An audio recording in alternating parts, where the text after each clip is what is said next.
I had this idea of this bag I wanted in my head. And I thought like Indiana Jones would carry, something like that. So I started looking around for it, couldn't find it. So I moved back down to Mexico for just a little bit to get some more bags made, and had a sign in the window that said, "Real cool leather bags for sale." This week on Christian World News, it's a true story of bags to riches. Hear the story behind Saddleback Leather and see how this company is helping thousands of people with every bag they sell. Plus, is this the image of Jesus? The Shroud of Turin yields a 3D replica that's stunning viewers.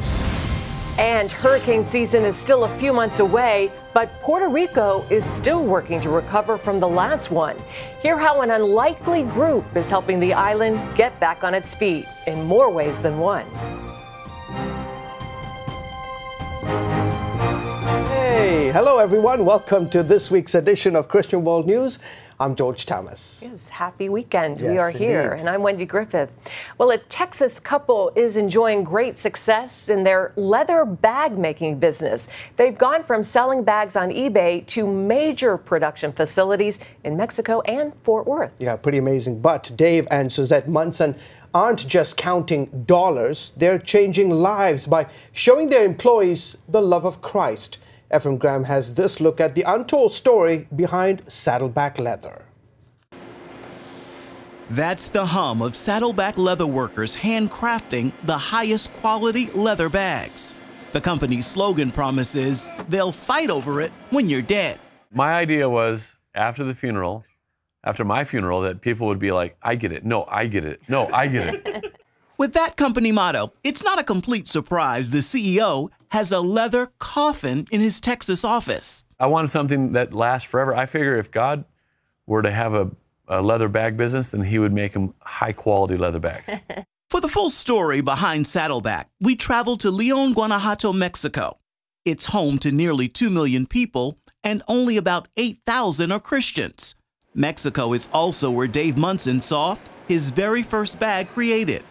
It's a home away from home for him, his wife Suzette, and their children. So I was a missionary teaching English down in here in Mexico, and I had this idea of this bag I wanted in my head. I thought like Indiana Jones would carry, something like that. So I started looking around for it, couldn't find it, but I found a guy making bags, and so I sketched it out for him. I said, "Hey, can you make this for me? No zippers, nothing breakable. I just want this chunk of leather." So he did. And I got this bag, and everywhere I went, when I got back from a year of teaching English, everywhere I went, people were asking me, "Where can I get a bag like that?" And people tapped me on the shoulder and coming out of their offices and crossing the street, "Where can I find a bag like this?" So I moved back down to Mexico for just a little bit to get some more bags made, brought them back up, sold them out of the back of my old Land Cruiser. And I had my dog sitting on the tailgate, my old black lab blue, and I hung them on the rack and had a sign in the window that said, "Real cool leather bags for sale." What began with just one bag now includes all of this. This is Old Mexico Manufacturing, the company that produces Saddleback Leather and employs more than 200 people. But this is not your ordinary factory.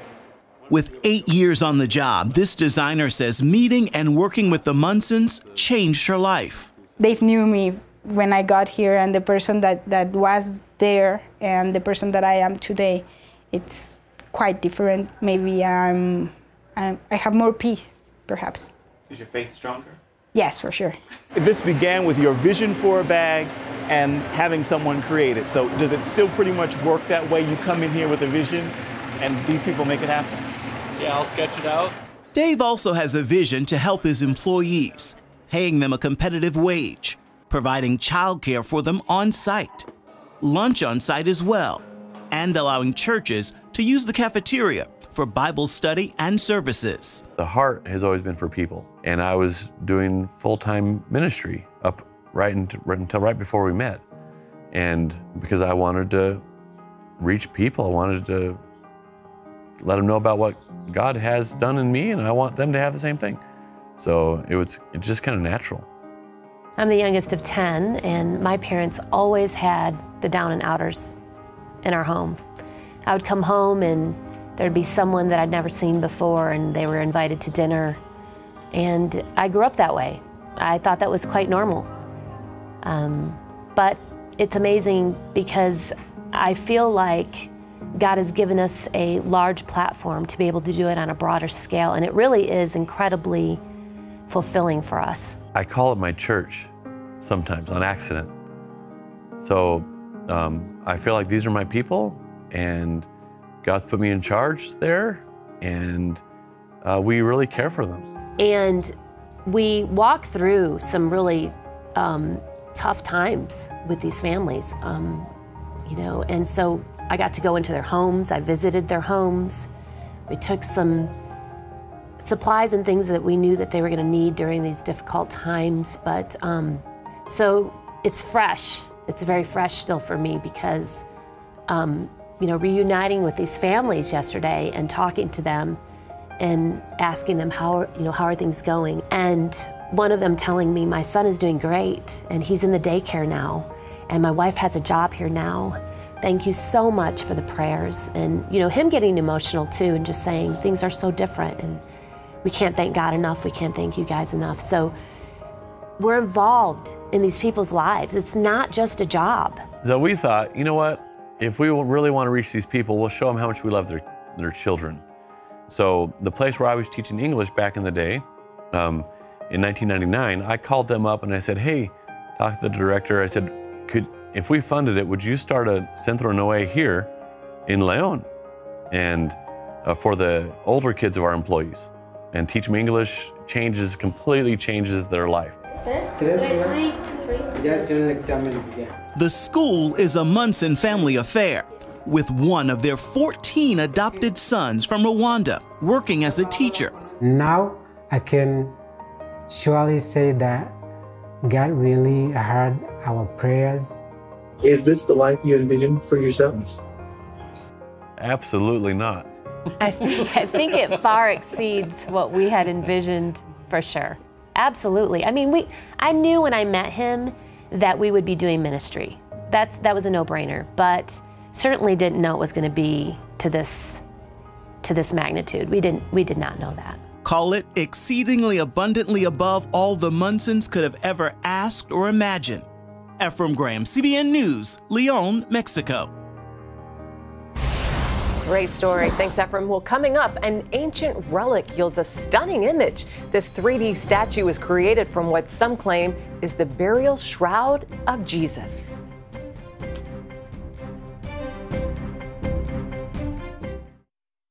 Prayer is a communication with God. It's a powerful exchange between God and man. We're going to answer many of your questions in Answered Prayer, how to pray effectively and see God work in your life. In Pat Robertson's latest DVD, Answered Prayer, you'll learn the biblical principles of prayer and how to get your prayers answered. And hear miraculous stories of answers to prayer from Pat's own faith-filled journey. We share some of the lessons that I've learned along the way. Plus, you'll see dramatic, true stories of life-changing answers to prayer. God proves himself time and time again. He's in the room with us, answering people's prayers. I think I survived because God has a bigger plan for my life. The doctor was just like, I've never seen anything like this before. And he hears your prayers. I never saw this coming. Every great work of God is preceded by prayer. Answered Prayer. How to pray effectively and see God work in your life. Call now or go to cbn.com. Hello, I'm Terry Newsom. Did you know there are more than 148 million orphans in the world today? 148 million. But it was 3 little girls that taught me about the plight of orphans. My husband and I spent nearly a month immersed in the daily activities of a Ukrainian orphanage as we waited to adopt 3 sisters. I saw firsthand the utter loneliness, the pain of rejection, and the overwhelming desire to be loved. That experience changed me forever. And out of it grew a ministry from my heart called Orphans Promise. Today, we're helping orphans and vulnerable children in more than 50 countries worldwide. Thousands of children are now in safe homes. They're being educated, and they're learning life skills. I'm asking you to join with me and become family to these children. Will you call the number on your screen right now? Because every child deserves a chance to be happy. And welcome back to Christian World News. Researchers believe they know the precise image of what Jesus looked like on earth thanks to a new discovery from the Shroud of Turin. The 14-foot linen cloth is believed by some to have wrapped the body of Jesus Christ after his crucifixion. Now, scholars in Rome have unveiled a 3D carbon copy of what Jesus might have looked like based on the precise measurements of the cloth. They say Jesus was long-limbed, nearly 5 feet 11 inches tall, and had a majestic expression on his face. In August, researchers also found evidence of actual blood on the shroud. Wow.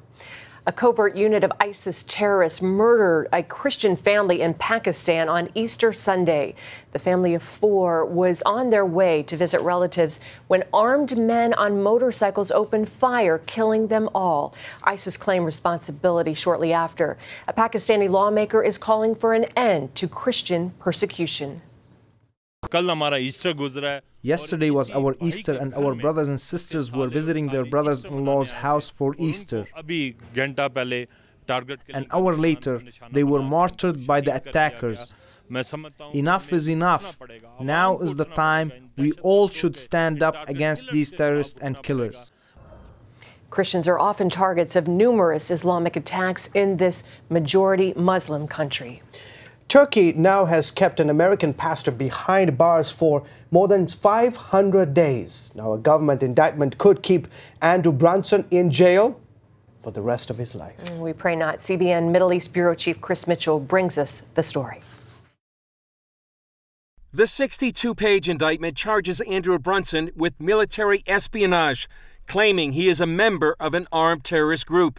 Prosecutors want a 35-year prison sentence for the 50-year-old pastor. You can sum it up in that Turkey has literally taken the position that Christianization is terrorism. So they have no specific evidence that Pastor Brunson committed any crime. The fact specifically that he's a Christian and a Christian pastor is what they are equating as terrorism and the crimes that he has committed. The American Center for Law and Justice represents Brunson, who has pastored and served in Turkey without incident for 23 years. After a failed coup in 2016, Turkish President Recep Erdogan purged thousands of political opponents. Pastor Brunson was one of the Christians that was snatched up in this purge. Most of the Christian pastors had been deported, and Pastor Brunson was not. Last year, Erdogan offered to trade Brunson for exiled Turkish leader Fethullah Gulen. Gulen is accused of being the mastermind behind the coup. Many see Brunson as a pawn in a high-stakes political face-off between the U.S. and Turkey. In 2017, the White House announced President Trump and Vice President Pence brought up Pastor Brunson's plight in their meeting with the Turkish president 3 times. It's really kind of unprecedented in these types of cases that we have the President of the United States bringing this situation up every time he speaks to the President of Turkey. In the meantime, Brunson suffers in a Turkish cell, missing major events like graduations and his daughter's wedding last year. In a recent letter to his wife Noreen, he poured out his heart. I am very discouraged. Please have prayer for me. I love you. Can't handle the thought of growing old in this place without you. I think more than anything, they need to be praying that even in the ebb and flow, the roller coaster of this experience, that he will remain strong, that he will remain just committed in his faith, and more than anything, just have the Lord's peace and day in, day out. This Christian worker, hidden for his own protection, says he's heard Brunson continues his life's work while in prison, sharing his faith in Jesus Christ. I got a chance to talk to someone, one member of our church, that knew a friend that was in the same jail with him and was talking about how this American guy was in there and constantly talking about his faith and wouldn't shut up. On the political front, close to 500,000 people have signed a petition to release Pastor Brunson. And that's very helpful for us in our advocacy to show the Turkish administration that really the world's eyes are upon this case and demanding the release of Pastor Brunson. While it's a geopolitical standoff, this worker feels Brunson's case transcends politics, just like when the Apostle Paul was in prison. Of course, this is not just about him. It's really about the Lord's work in Turkey, what's been happening in the Middle East. It's not him that's on the stand, it's really Christianity. In a similar way, Paul was put on the stand for Christianity. He was symbolic of the movement of Jesus at that time, and he stood tall, and I don't expect Andrew to do anything less. Chris Mitchell, CBN News, Jerusalem. Thank you, Chris. An evangelical candidate in Costa Rica lost his country's presidential election this week, but he is claiming victory in Christ. When Fabricio Alvarado got word of his defeat Sunday night, he immediately dropped to his knees before a national television audience and gave honor and praise to Jesus Christ. Alvarado is a former legislator and, by the way, a co-anchor of CBN's Mundo Cristiano. He ran on a pro-family and pro-life platform. Wendy? Hungarian Prime Minister Viktor Orban is likely to win another term this week. Orban is a strong defender of Christianity and last year said the country needs a government dedicated to Christian values. Orban has also warned against Islamic immigration in Europe, calling it a threat to European Christian culture. His government built a fence to keep immigrants out, leaving critics to call him a racist and a xenophobe. Coming up, still devastated by last year's storms, the people of Puerto Rico are racing to get cleaned up before the next hurricane season begins. That story in a moment. Parents, the Superbook Bible app is a great way to get your child reading the Bible because in today's busy world, we can use some help. The free Superbook Bible app has fun stuff your kids will love. They'll have a blast learning the Bible, playing great games. Did you win? Watching cool videos, discovering heroes in the Bible. They'll have fun while they learn God's Word. The Superbook Kids Bible app, available now. Life. It's meant to be lived fully.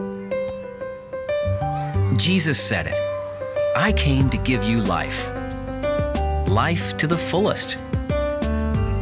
Life in your family. Life in your finances. Life in your body, mind, and spirit. Life in your everyday.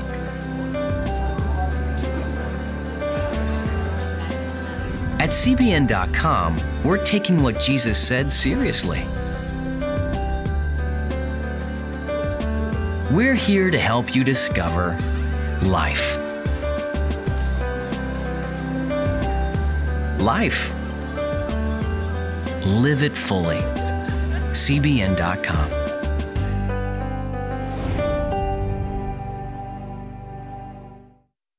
All of a sudden, everything starts to let go. The ledge and everything. Right when I realized that I was buried, I knew I was going to die. So I just cried out to God, said, God, what do I do? And I heard him just as loud as you're talking to me, go find your brother. See miraculous stories like this in Answered Prayer. Pat Robertson's latest teaching uncovers the keys to help you get results, break down barriers, and build dynamic faith to receive your answered prayer. Available now.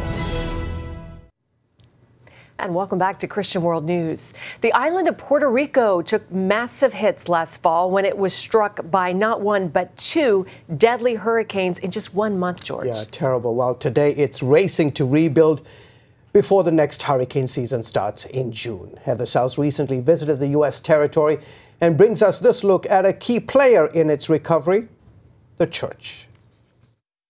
Puerto Rico is still on the road to recovery, but many are giving churches and faith-based groups a lot of credit for what has happened so far and what's still needed. Churches and faith-based groups, they have been really great. They were actually the first in line when the storm hit. Ferocious Hurricane Maria blasted Puerto Rico September 20th, just 2 weeks after Hurricane Irma. Within hours, it flooded the island, destroyed businesses, and knocked out 80% of the power lines. For Rolando Torres and his neighbors outside of San Juan, it meant losing their homes. Everything changed, he said. The untold story after Maria, however, centers around the church. It was local believers and faith-based groups quickly responding to the needs.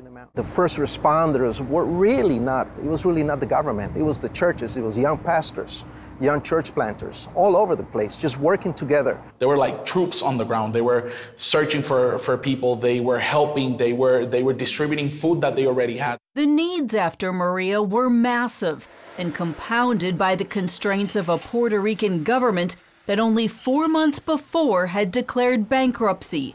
Today, the island can best be described as fragile. Even in San Juan, the destruction from Maria is painfully obvious. Across Puerto Rico, downed lines remind everyone of continuing power problems. Thousands don't have running water, and an untold number of homes still need a roof. The Puerto Rican government believes the federal government has ripped it off. We are being treated as second-class U.S. citizens. I guarantee you that if Massachusetts, if Florida had a power outage like we had in Puerto Rico, in 3 months top, it would be 100% again. Faced with this slow recovery and another hurricane season quickly approaching, the role of churches and faith-based groups becomes even more critical. Without them, many, like Rolando and his family, have nowhere to turn. Communities like this have struggled to rebuild because most residents don't have the correct paperwork to show that they own their property. And without that paperwork, FEMA will not help. In Rolando's neighborhood, Operation Blessing is rebuilding homes. Rolando says without the help, he and his family would be in the streets. In other communities, it's supplying water filters to ensure clean drinking water. Local churches like Pastor Gabriel's continue to distribute food and water. And teams from the mainland, like the Southern Baptist North American Mission Board, are working across the island. I think a lot of people are really getting a heart for Puerto Rico and saying, we want to be here and be involved. David Melber, the board's head of relief, says he expects many young people who come here will have a transformative experience.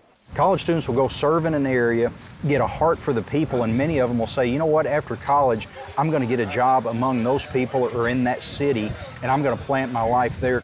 And it's not just physical help provided by these groups. Albertorio calls the faith community our extended arms. They help us with a word of faith, with a word of hope, and they help not only reconstruct the material side, but they help reconstruct the spiritual side, the emotional side of our community, and that's a home run for us. That home run is something desperately needed. As islanders prepare for a hurricane season, some forecasters already predict will be a bad one. Reporting in San Juan, Heather Sells, CBN News.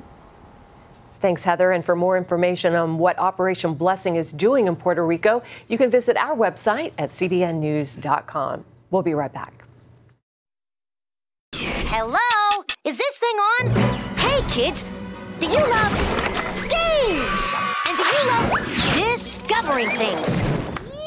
Well, do ya? Then you're gonna love this. It's the new free Superbook Kids Bible app. You can play games, watch videos, find answers to your questions, and a whole lot more. The new Superbook Kids Bible app. Free downloads available on iTunes and Google Play now. Hello, I'm Terry Newsom. Did you know there are more than 148 million orphans in the world today? 148 million. But it was 3 little girls that taught me about the plight of orphans. My husband and I spent nearly a month immersed in the daily activities of a Ukrainian orphanage as we waited to adopt 3 sisters. I saw firsthand the utter loneliness, the pain of rejection, and the overwhelming desire to be loved. That experience changed me forever. And out of it grew a ministry from my heart called Orphans Promise. Today, we're helping orphans and vulnerable children in more than 50 countries worldwide. Thousands of children are now in safe homes. They're being educated, and they're learning life skills. I'm asking you to join with me and become family to these children. Will you call the number on your screen right now? Because every child deserves a chance to be happy. When you give, smiles grow bigger. When you care, homes are happier. When you comfort, the hurt goes away. When we all come together to love, miracles happen. Well, finally today, what do you do when God calls you someplace that you don't want to go? Well, in 1988, Sam Childers faced that very difficult decision. Yeah, not long after Sam became a Christian, a preacher prophesied that he'd go to a faraway country and face great danger. Well, 20 years later, Sam reflects on his calling and the ministry that continues to this day. It was the second night after I walked into a church and gave my life to the Lord, this preacher started prophesying over me at the altar. And I started getting angry. I mean, I was getting so angry, I was thinking in my head, this guy's telling me I'm going to Africa. I'm like, I'm not going to Africa, I'm a white man, why would I go to Africa? Then they started telling me that I was going to be in a war, and I was getting furious. I was getting so furious, I figured I'm going to have to beat the snot out of this preacher. And I went outside the church, can't do it in the church. I went outside the church and I waited on this preacher to come out. I was going to beat him up. And I'll never forget, I started telling him, don't tell me I'm going to Africa. Don't tell me this. Don't tell me that. And he just looked at me and he smiled and he said, we'll see. That was June of 1992. In the fall of 1998, I found myself in Sudan, Africa. And now I am a full-time missionary.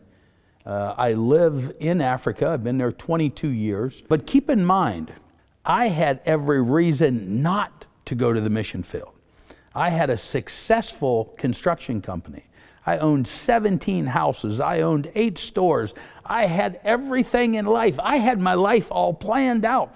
I had a plan. By the time I hit 50 years old, I was going to retire. I was going to relax.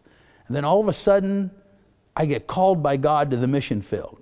He messed my life all up. My dream was not my dream no more. But what happened over the years was what was really so awesome. The calling turned into my dream. Now I can't even imagine living any other life. I own a motorcycle shop in the U.S. I build custom motorcycles. People come from all around the world. I got a beautiful office building and bike shop. People walk in, the first thing they say is, why does he live in Africa? And my workers always say, because you don't see the faces that he sees. I love what I do. I love rescuing children. The work has grown from 1 orphanage to 7 orphan projects, you know, and it keeps growing. We're feeding right now over 12,000 meals a day. Built 7 schools over the years. We're building an 8th school right now. I can't even imagine living any other life besides what I live now. Well, a few years ago, they made a movie about Sam's work helping children of children of the war in Sudan and Uganda. It's called Machine Gun Preacher. Yeah, I heard it's really good. Well, that interview comes to us from our friends at the Global News Alliance. Thank you so much for joining us. Until next week, from all of us here, goodbye and God bless you. See you next time.